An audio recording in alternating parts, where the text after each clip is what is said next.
আজ আমরা ঘুরতে গিয়েছিলাম নোয়াখালীর কোম্পানীগঞ্জ উপজেলার এক মনোমুগ্ধকর জায়গায়, চর এলাহি ইউনিয়নের গাংচিল বাজার।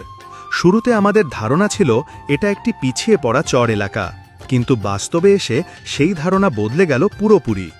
গাংচিল বাজার শুধু একটি বাজার নয়, বরং এই এলাকার প্রাণ। এই বাজারকে ঘিরেই গড়ে উঠেছে প্রাথমিক বিদ্যালয়, মাধ্যমিক বিদ্যালয়, আধুনিক মসজিদ আর একটি মাদ্রাসা, যা এই জনপদের মানুষকে শিক্ষার আলোয় আলোকিত করছে। বাজারের মাঝ দিয়ে বয়ে যাওয়া খাল যেন এই এলাকায় প্রকৃতির নিজ হাতে আঁকা এক অপূর্ব সৌন্দর্য।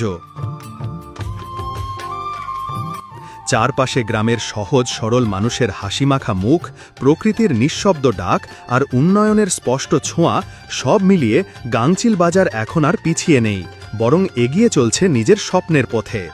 চর এলাহি ইউনিয়নের এই গাংচিল বাজার এখন শুধু স্থান নয়, একটি সম্ভাবনার নাম।